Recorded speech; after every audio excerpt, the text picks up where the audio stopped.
નમસ્કાર દોસ્તો, એવું કહેવાય છે કે વિવેક એ મનુષ્યનો સૌથી મોટો મિત્ર છે. નમ્રતા એ મનુષ્યનો સૌથી મોટો મિત્ર છે. દોસ્તો, આપણે જો નમ્રતા રાખશું તો આપણા કામ કરવામાં આપણને ઘણી બધી સરળતા પડતી. આપણે સરળતાથી આપણું કામ પાર પાડી દેતા હોય. દાખલા તરીકે તમે ટ્રેનમાં કે બસમાં જાઓ છો અને તમે જુઓ કે વચ્ચે થોડી જગ્યા છે, એક ભાઈ બરાબર પહોળા થઈને બેઠેલા છે, તમને જગ્યા નથી મળતી, તો તમે એમ કહો આગો ખર નહીં, એટલી બધી જગ્યા છે તો આગો જાતો નથી, એવું બોલશો તો તમને જગ્યા મળશે નહીં. એના બદલે તમે એને પ્રેમથી એમ કહેશો, ભાઈ એ જગ્યા છે, થોડાક આગા ખસશો, તો એના પગ સંકોચી અને તમને જોઈ તેટલી જગ્યા વધારાની આપશે અને તમે સરળતાથી બેસી શકશો. આ તો થઈ વ્યવહારિક જીવનની સામાન્ય વાત, પણ ઘણી બધી એવી વસ્તુઓ છે કે જે વિવેક અને નમ્રતાને કારણે આપણે સરળતાથી પ્રાપ્ત કરી શકીએ છીએ. જો આપણે જેની પાસેથી જ્ઞાન મેળવવાનું છે એવા આપણા ગુરુજનોની પાસે પણ આપણે નમ્રતાપૂર્વક વર્તીએ, એની સામે નમ્રતાથી વર્તીએ તો આપણું ઘણું કામ સરળ બનતું હોય છે અને આપણે સરળતાથી કામ પાર પાડી શકતા હોઈએ છીએ. આપણો વિદ્યા અભ્યાસને સરળ બનાવી શકતા હોઈએ છીએ. આપણે ઉચ્ચતમ પ્રગતિના શિખરો સર કરી શકતા હોઈએ છીએ. તેથી તમે પણ પ્રગતિના ઉચ્ચતમ શિખરો સર કરો એવી તમને શુભેચ્છા સાથે આજનું આપણું કામ આપણે શરૂ કરીએ. દોસ્તો, આજનો આપણો અભ્યાસ હશે જૈવિક વિશાળતા. બીજો છે નિર્સન તંત્રમાં વિઘટકો શું કામ કરે છે તે, વિઘટકોની ભૂમિકા શું છે તે, ઓઝોનનું નિર્માણ કેવી રીતે થાય છે અને એની અગત્યતા શું છે તથા નકામો કચરો શું. આ બે છે, ઓઝોનનું નિર્માણ અને નકામો કચરો. આ બે એમ તો માણસ હોય તો માણસના જીવનની અંદર હજારો સમસ્યાઓ હોય છે, પણ આપણે આ પાઠની અંદર પર્યાવરણીય સમસ્યાની જ વાત કરવાની છે. એટલા માટે આ ઓઝોનનું જે નિર્માણ છે તે, એટલે કે ઓઝોનની જે વાત છે તે અને આ નકામો કચરો, એ બે છે ને ઓઝોનના સ્તરમાં દિવસે દિવસે ગાબડા પડતા રહેલા છે. એ આપણા માટે એક મોટી સમસ્યા છે અને ઉત્પન્ન થતો દૈનિક જીવનની અંદર ઉત્પન્ન થતો નકામો કચરો ક્યાં નાખવો એ પણ આપણા માટે બહુ મોટી સમસ્યા છે. એટલે આ બે પર્યાવરણીય સમસ્યા છે. બે પર્યાવરણીય સમસ્યાની પણ આજે આપણે વાત કરવાના છીએ. તો દોસ્તો, પહેલા વાત કરીએ જૈવિક વિશાળતા. જૈવિક વિશાળતા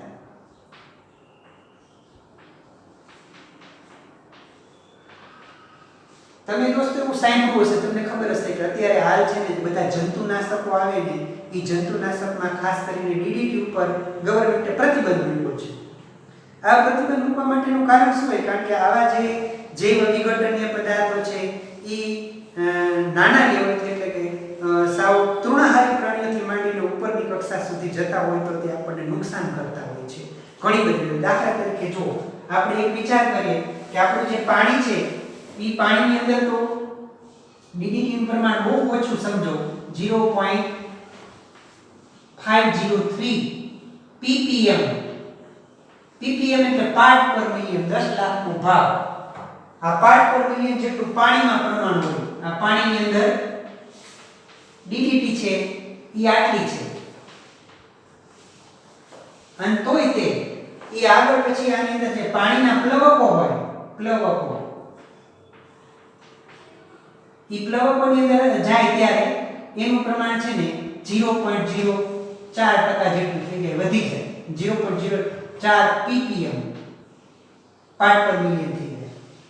એ પ્લવકો પછીના આગળના ઘટકોની અંદર જાય તો એનું પ્રમાણ 0.5 ppm થઈ જાય પાર્ટ પર મિલિયન.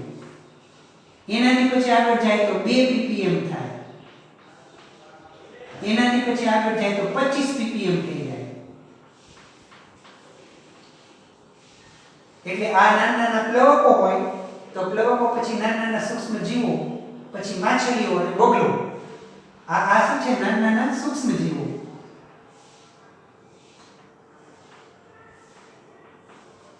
પછી આ નાની નાની માછલીઓ અને આ બગલા કે પેલિકન પક્ષી, ઓલા જે ઉપર તરતા હોય દરિયા ઉપર અને એમાંથી માછલી ઝપટ મારીને ખાતા હોય તે, એ બધા જે રહ્યા ને એની અંદર આનું પ્રમાણ ખૂબ વધી જાય. તો એવા પ્રાણીઓ માટે આ નુકસાન કરતા કહેવાય. તો ખરેખર જૈવિક વિશાળન એટલે છે શું? કે જૈવ અવિઘટનીય પદાર્થ, જૈવ અવિઘટનીય પદાર્થો પોષણ કડીમાં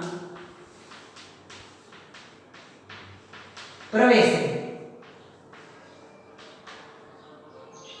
તો ઉચ્ચ કક્ષાના સજીવોમાં તેનું પ્રમાણ સતત વધે છે.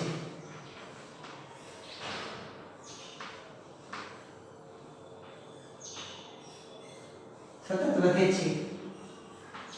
આ પ્રક્રિયાને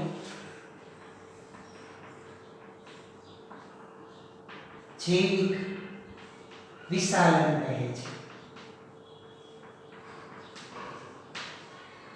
ઉચ્ચ કક્ષાના પ્રાણી આપણે કહેવાય. જો પર્યાવરણમાં કોઈ પણ જગ્યાએ ક્યાંય આપણે ખોટી રીતે સાવ સાદી ગુજરાતી ભાષાની અંદર કહીએ તો ડોઢાગીરી કરીને એટલે એ આપણને અંતે નડે. કોઈ પણ જૈવ વિઘટનીય પદાર્થ છે, કોઈ પણ એવો પદાર્થ છે જે આપણા માટે નુકસાન કરતા છે, એ પર્યાવરણમાં આપણે ભેળવો, પર્યાવરણમાં પ્રદૂષણ કર્યું કે પછી જંતુનાશક દવાઓ છાંટી કે રાસાયણિક ખાતરો નાખ્યા, જે કર્યું તે, એ જંતુનાશક દવાઓ, રાસાયણિક ખાતરો, આવા બધા પદાર્થો છે તે પેલા પાણીમાં ને ઓગળી અને વનસ્પતિઓમાં ચૂસાય. એ વનસ્પતિઓમાંથી પછી પછીના તૃણાહારી પ્રાણીઓમાં જાય, તૃણાહારી પ્રાણીઓમાંથી માંસાહારી પ્રાણીઓમાં જાય અને માંસાહારી પ્રાણીઓમાં જાય એમ ક્રમશઃ ત્યાં પછી એનું વિઘટન ન થતું હોવાને કારણે ક્રમશઃ આવા પદાર્થોનું પ્રમાણ છે તે વધતું જાય અને વધતા વધતા છેવટે આપણને નુકસાન કરતા હોય. કેન્સર જેવા ભયંકર રોગો માટે પણ આવા જૈવ અવિઘટનીય પદાર્થો જે આપણા શરીરની અંદર જમા થાય છે તે જ જવાબદાર છે. એના એક ભાગરૂપે જ સરકારે આવા ડીડીટી જેવા જંતુનાશકો છે એનો ઓછો ઉપયોગ કરવા માટેનું આપણને સૂચન કર્યું છે, અથવા આપણે એવું કરવું જોઈએ નહીં. એટલે કે પર્યાવરણમાં કોઈ પણ જગ્યાએથી તમે આવા હાનિકારક અથવા જૈવ અવિઘટનીય પદાર્થો ઉમેરો એટલે એ પદાર્થો છેવટે પછી આપણા જેવા ઉચ્ચ કક્ષાના પ્રાણીઓ છે એ ઉચ્ચ કક્ષાના પ્રાણીઓમાં આવે અને અંતે આપણને નુકસાન કરતા થતા હોય. આ પ્રક્રિયા છે, એ પ્રક્રિયા આપણે કયા નામથી ઓળખીએ છીએ? જૈવિક વિશાલન. આને જૈવિક વિશાલન કહીએ છીએ, જેને કારણે આપણા શરીરમાં આવા જૈવ અવિઘટનીય પદાર્થો છે એનું પ્રમાણ વધતું જાય. ખરેખર આમ જોવા જાવ તો નિવસન તંત્રમાં વિઘટકો આ કામ મહત્વની રીતે કરતા હોય છે. મેં તમને કીધું હતું કે જેમ આપણે ખોરાક લેવાની પદ્ધતિ પ્રમાણે સજીવોના અલગ અલગ પ્રકારો હોય, કેટલાક પ્રાણીઓ છે તે શાકાહારી હોય, કેટલાક માંસાહારી હોય, કેટલાક મિશ્રાહારી હોય, કેટલાક પરોપજીવી હોય, પણ કેટલાક વિઘટકો પણ હોય. વિઘટકો, આ વિઘટકો તરીકે સૂક્ષ્મજીવો એટલે ખાસ કરીને બેક્ટેરિયા અને ફૂગ એવી પ્રકારના પ્રાણીઓ જોઈએ. આવા જે વિઘટકો છે એ વિઘટકોનું મુખ્ય કામ છે એ કાર્બનિક પદાર્થોનું અકાર્બનિક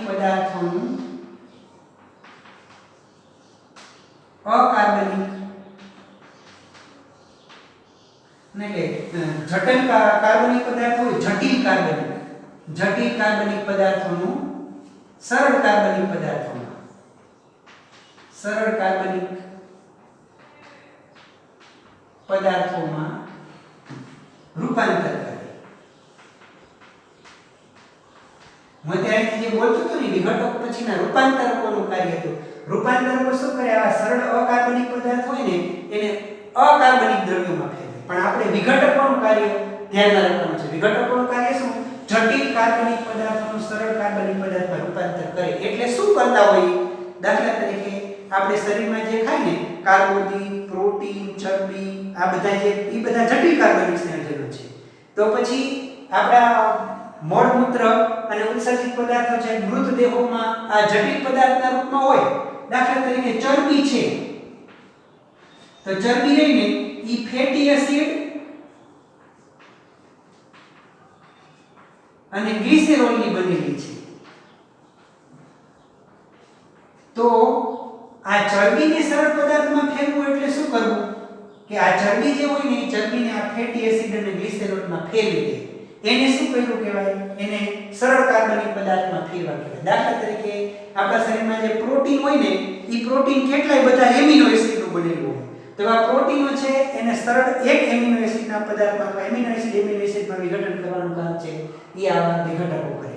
વિઘટકો પછીનું કામ હોય રૂપાંતરકોનું. રૂપાંતરકો છે એ આવા પછી જે ગ્લિસેરોલ ને ફેટી એસિડ કે પછી એમિનો એસિડ છે તો એ નાઇટ્રોજન ને ઓક્સિજન ને કાર્બન ને હાઇડ્રોજન ને એના બધાના બનેલા હોય ને તો એવા સરળ પદાર્થોમાં ફેરવી અને એ પછી વાતાવરણમાં જમીનમાં મોકલી દેવાનું કામ રૂપાંતરકો કરતા હોય. એટલે આમ જોવા જાવ તો કુદરતી રીતે જૈવ વિઘટનને જે બધા પદાર્થો છે ને અથવા તો પર્યાવરણમાં સ્વચ્છતા રાખવાનું કામ છે ને એ આ વિઘટકો રૂપાંતરકો કરે છે. જો એ ન હોત ને તો પૃથ્વી પર ઘણો બધો કચરો વધી જાય, તૂટા વગરનો કચરો થઈ જાય જેનો નિકાલ જ આપણે ન કરી શકાય. દાખલા તરીકે આપણા મળમૂત્ર પડ્યા હોય તો બીજે ત્રીજે ચોથે દિવસે આપણને પડેલા ને પડેલા એવા ને એવા નથી દેખાતા, એમાં ફેરફાર થઈ ગયો હોય છે. એ ફેરફાર જે થાય છે એ ફેરફાર કરવા માટેનું કામ છે. પાંદડા પડ્યા હોય તો સડી જાય છે, માણસની લાશો પડેલી હોય તે અથવા તો પ્રાણીઓની લાશો પડેલી હોય તે બધા જે છે એના મૃતદેહો પડેલા હોય એ બધા સડી જાય છે અને એનું વિઘટન થઈ જાય છે. તો એ વિઘટન કરવાનું કામ આ વિઘટકો કરે છે અને વિઘટકો આવા સફાઈ કામદારો કહેવાય અથવા તો પૃથ્વીને જે મૂળ તત્વની જરૂર છે એવા પાછા આપી દેવાનું કામ, એવું મહત્વનું કામ આ વિઘટકો કરી રહ્યા છે. ત્યાર પછી મેં તમને કીધું હતું તેમ પર્યાવરણમાં આપણે મુખ્ય બે સમસ્યાઓની અત્યારે આ પાઠની અંદર વાત કરવાની છે. પહેલી પર્યાવરણની સમસ્યા છે ને ઓઝોન સ્તરમાં ઘટાડો. દિવસે ને દિવસે ઓઝોન સ્તરમાં જબરો બધો એની અંદર મોટા મોટા ગાબડા પડતા જાય છે ઓઝોન સ્તરમાં. એટલે ઓઝોન સ્તરની અંદર જે ગાબડા પડે છે એને કારણે ઓઝોન સ્તર એક મહત્વનું કાર્ય છે. ઓઝોન એટલે કે O3 ઓક્સિજનના 3 પરમાણુથી આ બનેલું હોય. ઓઝોન વાયુનું સૂત્ર આપણને ઘણી વખત પૂછે છે. ઓઝોન વાયુ એટલે O3 એનું સૂત્ર શું છે? O3 ઓક્સિજનના 3 પરમાણુ સાથે મળીને ઓઝોન વાયુ બનાવતા હોય. આ ઓઝોન વાયુનું મુખ્ય કાર્ય છે. આપણને ખબર છે કે પૃથ્વી છે એ પૃથ્વીની આસપાસ વાયુઓનું આવરણ છે. પેલા બરાબર ક્ષોભ આવરણ છે, પછી સમતાપ આવરણ છે. આ સમતાપ આવરણ રહ્યું ને બીજું પૃથ્વીનું આવરણ એને સ્ટ્રેટોસ્ફિયર કહેવાય. સ્ટ્રેટોસ્ફિયર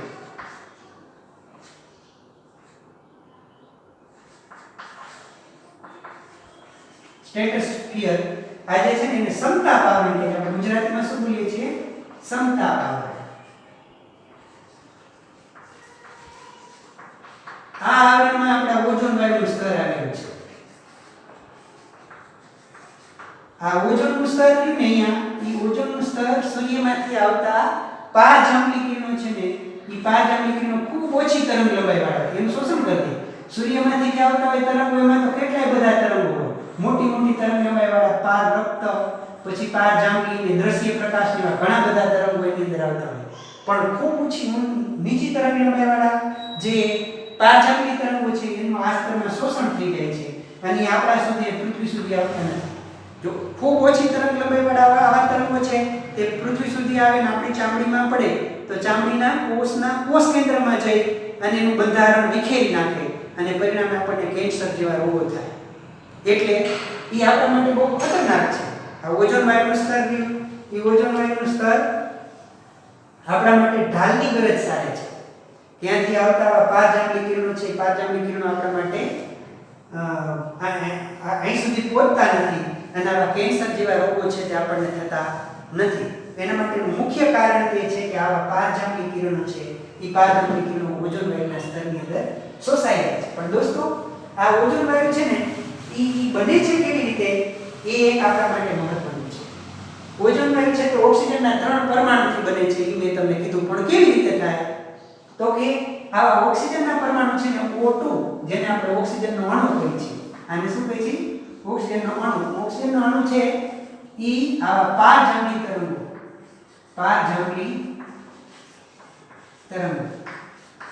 આ પારજાંબલી તરંગોથી આનું વિઘટન થાય અને ઓક્સિજનના 2 પરમાણુ બને. આ ઓક્સિજનનો અણુ છે પણ એમાંથી તૂટીને 2 શું બને? ઓક્સિજનના પરમાણુ. આવો ઓક્સિજનનો પરમાણુ છે ને ઈ પાછો ઓક્સિજનના અણુ સાથે સંયોજાય અને એમાંથી ઓઝોનનો અણુ બનાવે છે જેને આપણે શું કહીએ છીએ? O3. કેવી રીતે બને છે એમ આપણને એમ કહે તો આપણે કહીએ સૂર્યના પારજાંબલી તરંગોની મદદથી જ ઓક્સિજનનો અણુ છે એનું વિઘટન થઈ 2 ઓક્સિજનના પરમાણુ બને છે. આ 2 ઓક્સિજનના પરમાણુ વારાફરતી ક્રમશઃ પાછા વળી પાછા એ ઓક્સિજનના અણુ સાથે સંયોજાય અને એમાંથી ઓઝોન અણુ બનાવે છે અને આ ઓઝોન અણુ આપણા માટે ઢાલની ગરજ સારે છે એટલે કે એ સમતાપ આવરણમાં રહી અને ત્યાંથી સૂર્યના પારજામણી કિરણોને રોકી રાખે છે જેથી આપણા સુધી આવતા નથી એટલે એની વિશિષ્ટતા અથવા મુખ્ય મહત્વનું કાર્ય શું એનું એ પારજામણી કિરણો છે એ પારજામણી કિરણોને રોકી રાખવા દોસ્તો યુનાઇટેડ નેશન્સ છે એન્વાયરમેન્ટની આખી જે સંસ્થા આંતરરાષ્ટ્રીય લેવલની પર્યાવરણીય સંસ્થા એ પર્યાવરણીય સંસ્થાએ 1986 માં એનું નામ છે UNEP United Nations Environment Programme આ અંતર્ગત 1987 માં વિશ્વના દેશોનું સંમેલન થયું તેની અંદર નક્કી કરવામાં આવ્યું હતું કે 1986 ના લેવલ ઉપર આપણે CFC નું પ્રમાણ રાખવું કેનું CFCS આનું નામ છે ક્લોરોફ્લોરોકાર્બન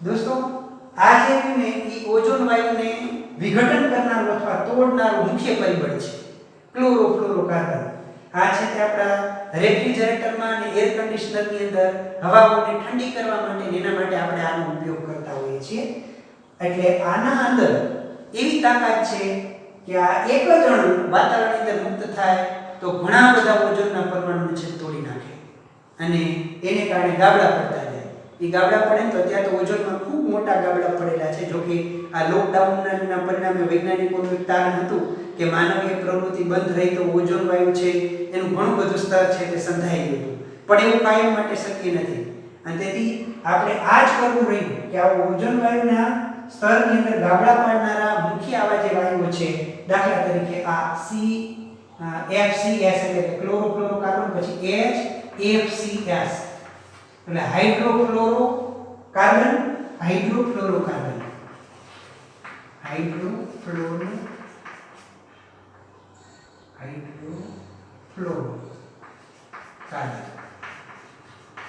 અને એક છે NO નાઇટ્રોજન ઓક્સાઇડ આ ત્રણ વાયુઓની વાયુ એવા છે કે જે ઓઝોન વાયુના સ્તરની અંદર ગાબડા પાડી શકે ઓઝોન વાયુને તોડી શકે એટલે આપણે આવી પ્રકારના વાયુઓ છે ને એ વાયુઓનું પ્રમાણ શક્ય એટલું ઓછું કરવું જોઈએ એટલે આ 1987 માં જ્યારે મળ્યા ને ત્યારે આ UNEP ના મેમ્બર્સો અથવા એ સંસ્થાએ નક્કી કર્યું કે ઓઝોનનું સ્તર જે આ ક્લોરોફ્લોરોકાર્બન વાતાવરણની અંદર જે સ્તર છે ને એનું પ્રમાણ છે ને 1986 ની સ્થિતિએ જાળવી રાખવું જો એ સ્થિતિએ પછી નહીં જાળવી રાખીએ તો આગળ ઉપર બહુ મોટી મુશ્કેલી સર્જાશે અને આપણને ઓઝોન વાયુમાં ગાબડા પડશે વધારે મોટા ગાબડા પડશે તે આપણા માટે ખૂબ નુકસાન કરતા હશે જેની ભરપાઈ આપણે કોઈ રીતે કરી શકશું નહીં અને તેથી આ 1986 પછી આ ક્લોરોફ્લોરોકાર્બન વગરના એસી ને ફ્રીજ છે તે બનાવવાના નક્કી થયા અને ત્યાર પછી જુદી જુદી રીતે માણસો અલગ અલગ રીતે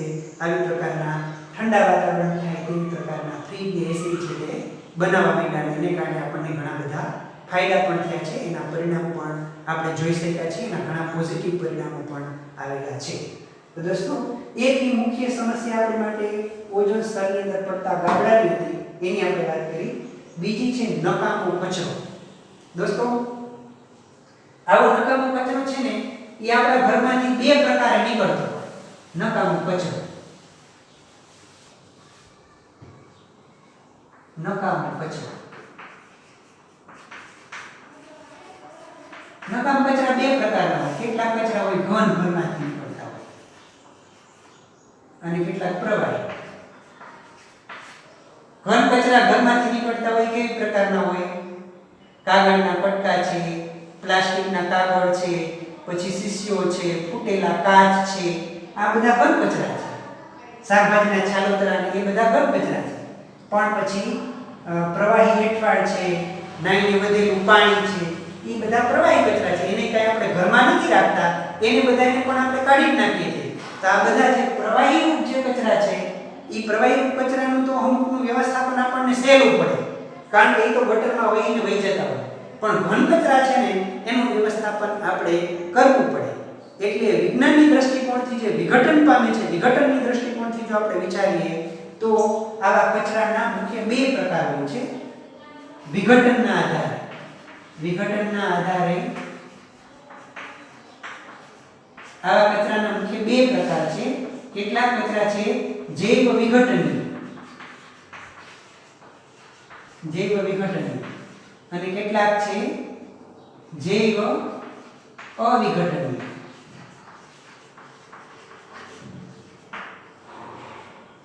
જેનું સૂક્ષ્મજીવો દ્વારા એટલે કે બેક્ટેરિયા દ્વારા કે પરોપજીવીઓ દ્વારા વિઘટન થઈ શકતું હોય એવા બધા કચરા છે એને જૈવ વિઘટનીય કહેવાય.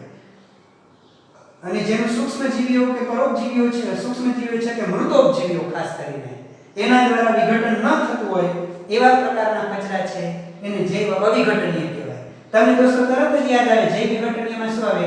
શાકભાજીના છાલોતરા એટલે કે શાકભાજી બધા, પછી હાડકા હોય, પછી કાગળ હોય, આવા બધા હાડકા હોય, પછી કાગળ હોય, આ બધા જે છે વનસ્પતિ અને પ્રાણીઓમાંથી બનતા પ્રત્યેક પદાર્થો છે. ચાના કૂચા હોય, પછી પાંદડા હોય, આ બધા કેવા છે? જૈવ વિઘટનીય છે. પણ એની સાથે સામે જૈવ અવિઘટનીય પણ હોય. કેવા? પ્લાસ્ટિક છે, પછી કાચ છે, આ બધા. પ્લાસ્ટિક ને કાચ એ બે ખાસ હોય, એ બે વધારે છે. જુદી પ્રકારના બીજા ઘણા બધા, દાખલા તરીકે જંતુનાશકો છે, રાસાયણિક ખાતરો છે,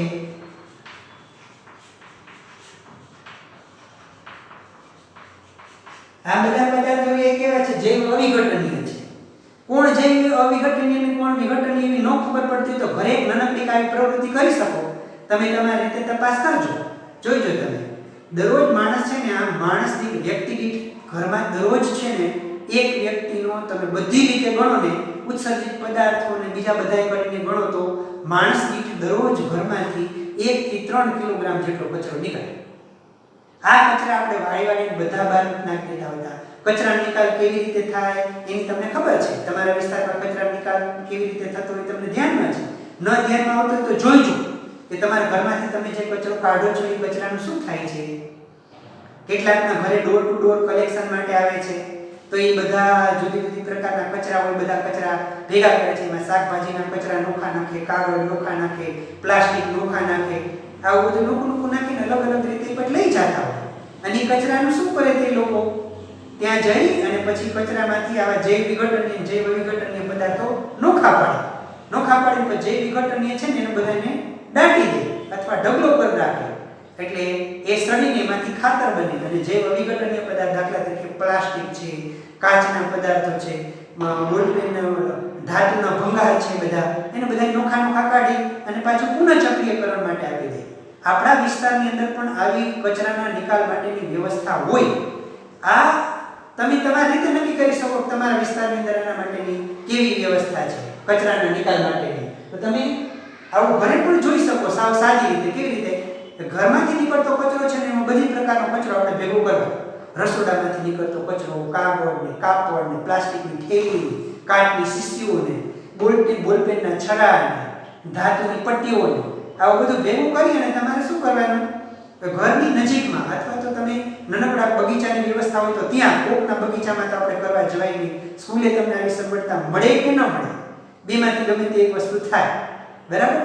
તો એ ન મળતી હોય તો શું કરવાનું? ઘરની બાજુમાં નાનકડો ખાડો ખોદવાનો, 1 ફૂટ જેટલો ખાડો ખોદવાનો, એની અંદર આ બધી વસ્તુ નાખી દેવાની અને માથે તમારે માટી દાટી દેવાની. દાટી અને પછી ઉપર પાણી છાંટી દેવાનું. જો આવું ન થઈ શકે, કેટલાકને આવું ઘરની નજીકમાં પાકા રોડ ને એવું બધું હોય તો ત્યાં ખાડો ખોદી શકે એમ ન હોય, તોય થાય કરવું હોય તો. કેવી રીતે? ઘરમાં ખરાબ નકામી ડોલ પડેલી હોય ને એ ડોલના તળિયે થોડીક નીચે માટી નાખીને પછી આ બધો કચરો એની અંદર નાખી દેવાનો અને ઉપર 15 સેન્ટીમીટર જેટલું પાણીનું સ્તર, જે માટી છે એ માટીનું સ્તર ચડાવી દેવાનું. શેરીમાંથી ધૂળ ગોતિયાવી લાવીને અને એને દબી દેવાનું. દાબીને પછી 15-20 દિવસે ખોલી જુઓ. જેની અંદર ફેરફાર થયેલો હોય એવા પદાર્થો છે તે જૈવ વિઘટનીય હોય, જેની અંદર ફેરફાર ન થયેલો હોય એવા બધા પદાર્થો છે તે જૈવ વિઘટનીય હોય. દાખલા તરીકે કાચની શીશી છે તો એને કાંઈ થયું હશે નહીં, પણ તમે પાંદડા નાખેલા હશે અથવા તો ઘરનો શાકભાજીનો જે કચરો નાખેલો હશે એ કચરો પાછો તમને હશે એવા સ્વરૂપમાં જોવા મળશે નહીં. એવા બધા પદાર્થો છે તે કેવા હશે? જૈવ વિઘટનીય. એટલે જૈવ વિઘટનીય જૈવ અવિઘટનીય બે તમે તમારા રીતે છે તે જોઈ શકતા. પણ જે અવિઘટનીય પદાર્થો રહ્યા ને એની પર ઘણી વખત તાપમાનની એની અસર થતી હોય એટલે થોડા નબળા પડતા હોય, પણ લાંબા ગાળા સુધી હોય ને એવા નેવા રૂપમાં રહેતા હોય. પ્લાસ્ટિક લાંબા ગાળે થોડુંક લીરા લીરા થઈ જાય, એવું ફાટી જાય એવું થાય, પણ એની અસર તો લાંબા ગાળા સુધી પૃથ્વી પર રહેતી જ હોય. આવા જે જંતુનાશક દવાઓ છે, રાસાયણિક ખાતરો છે, પ્લાસ્ટિક છે, પછી ઈ વેસ્ટ છે એટલે ઇલેક્ટ્રોનિક વેસ્ટ, એની અંદર તો કેવું હોય કે પ્લાસ્ટિક હોય, તાંબુ હોય, ચાંદી ઘણી વખત હોય. તો આ બધું જે છે તેને નોખું નોખું કાઢીને કરવું પડે, નહીંતર આવા કચરા છે ઈ વેસ્ટનો અત્યારે ખૂબ મોટો આપણે પ્રશ્ન છે. તમે દોસ્તો આગળ ઉપર બાયોમેડિકલ વેસ્ટની નામ પણ સાંભળ્યું હશે. બાયોમેડિકલ વેસ્ટ છે એ દવાખાનાની અંદર ઉત્પન્ન થતા કચરા છે.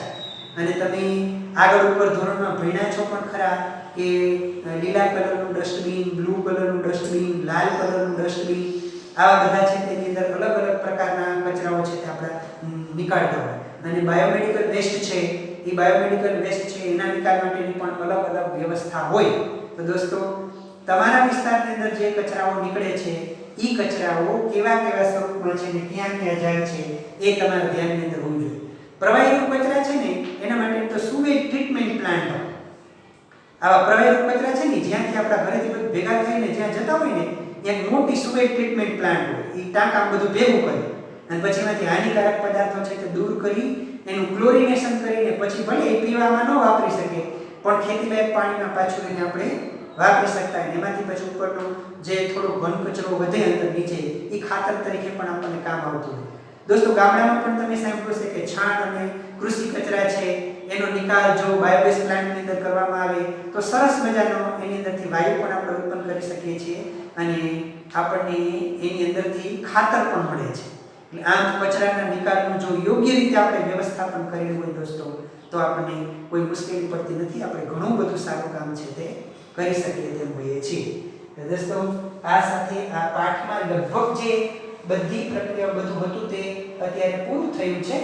હવે એમાં જે નાના નાના પ્રશ્નો થોડાક જે છે એના વિશેની વાત કરી દઈએ એટલે આપણું કામ છે તેમાં અહીંયા પૂરું થશે. જે શોર્ટ ક્વેશ્ચન આપણને આપેલા છે એટલા પૂરતી આપણે વાત કરીએ સ્વાધ્યાયના.